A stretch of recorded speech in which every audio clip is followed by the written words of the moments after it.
Kisah tanggal 19 Oktober tahun 1987 yang merenggut ratusan jiwa. Pastinya tak bisa terlupakan dengan mudah begitu saja. Tragedi ini dikenal dengan tragedi Bintaro. Kecelakaan kereta api di kawasan Pondok Betung Bintaro, Jakarta Selatan adalah tragedi terburuk sepanjang sejarah perkereta-apian di Indonesia. Kecelakaan yang terjadi antara dua kereta api dengan nomor kereta K255 Rangkas Bitung Jakarta dan K220 Tanah Abang, Merak, memakan korban ratusan orang tewas dan luka-luka. Suara benturan sangat kencang. Asap hitam mengepul dan banyak mayat-mayat bergelimpangan, sebagian dalam keadaan tidak utuh. Bau darah anyir memenuhi udara. Tubuh-tubuh yang lain terjepit di antara besi-besi, sebagian masih hidup. 33 tahun setelah kejadian ini, banyak orang yakin banyak penampakan terjadi di area ini. Mahfud, warga yang tinggal bertahun-tahun di daerah ini mengaku sering melihat organ tubuh tak bertuan yang senantiasa menampakkan diri, yang membuat suasana di areal lintasan kereta tersebut menjadi kawasan angker.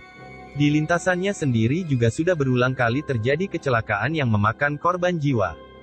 Konon, lintasan ini dianggap angker karena sering terdengar suara orang menangis dan menjerit. Imam, teknisi rel yang bekerja sejak tahun 1996, pernah melihat makhluk yang wujudnya seperti orang berbalut sarung hitam. Meski kereta sudah bolak-balik lewat melindasnya, makhluk ini tak mau pergi seperti sengaja meledek. Akhirnya di rel tersebut diadakan pemotongan kerbau. Ia juga pernah bertemu makhluk serupa perempuan Belanda di zaman kolonial dan melintas di rel. Tahun 2013, kecelakaan kembali terjadi di perlintasan kereta Pondok Betung, Jakarta Selatan, antara kereta dan truk BBM. Perlintasan ini kembali dibalut aura seram. Mengutip Liputan 6, Mahfud mengatakan malam sebelum peristiwa yang terjadi Senin tanggal 9 Desember tahun 2013 siang itu, ada penampakan 3 anak kecil bermain dan berlari-lari melintasi rel.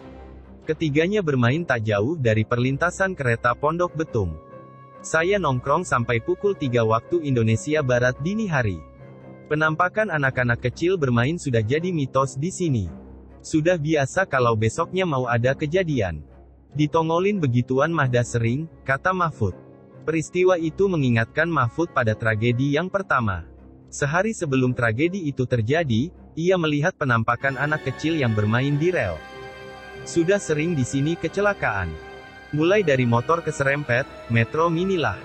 Nah yang terbesar kan tragedi Bintaro 1, kalau dulu jam 7.15 hari Senin pagi. Dan yang kedua kan Senin juga. Cuma siang jam 11.15 waktu Indonesia Barat. Ungkap Mahfud yang mengaku duduk di kelas 2 SMP saat tragedi Bintaro 1 terjadi. Dirinya juga berujar, di usia 13 tahun ia sudah harus melihat jenazah dievakuasi ke rumahnya saat tragedi Bintaro 1. Tak kalah penting juga saat tragedi Bintaro 2 terjadi. Dirinya juga membantu evakuasi korban dari dalam gerbong dan melihat jatuhnya korban. Ada yang menarik yang diceritakan Rojak yang tidak lain adalah ayah Mahfud. Kata Mahfud, ayahnya mengatakan, dalam sejarah kecelakaan besar kereta yang terjadi, peristiwa Pondok Betung adalah tragedi yang kali ketiga. Menurutnya, sebelum tragedi Bintaro 1, ada kecelakaan kereta pada 1948 yang menewaskan para pejuang dari Banten. Namun saat itu berbeda, para pejuang tersebut sedang menuju markas para penjajah Belanda. Persisnya pembantaian ya. Ada pejuang dari Banten naik kereta semua, menuju ke markas Belanda yang kini jadi stasiun Kebayoran Lama atau Tangsi. Ditembakin di sepanjang jalan perlintasan sini. Nggak ke expose aja, cerita Mahfud. Setelah itu, jenazah para pejuang tersebut dibiarkan terlantar dan tidak langsung dimakamkan. Jenazah itu tergeletak di sepanjang rel dari Bintaro ke Pondok Betung. Dulu rel kereta api itu posisinya di bawah rumah. Ujar Mahfud menirukan cerita pria kelahiran 1922 itu. Beberapa kejadian mistis yang terjadi di kawasan ini antara lain: 1. Anak kecil bermain. Beberapa saksi mengatakan mereka sering melihat penampakan anak-anak kecil bermain di sekitar rel. Saat dihampiri warga, Anak-anak ini biasanya menghilang. 2. Suara meminta tolong. Beberapa saksi warga sering mendengar suara-suara meminta tolong. Terkadang nadanya merintih dan menangis. 3. Penampakan perempuan dan bayangan hitam. Beberapa warga sering melihat sesosok perempuan terbang di pohon. Dan terkadang mengganggu orang yang melintas rel. 4. Potongan-potongan tubuh. Potongan tubuh ini seperti kepala terbang, badan tanpa kepala, hingga potongan jari. Sering kali kepala terlihat mencari keberadaan tubuhnya. Begitupun sebaliknya badan yang mencari kepalanya. 5. Aroma anyir dan daging terbakar. Tak hanya suara dan tampakkan para makhluk astral, aroma-aroma menyengat pun ada.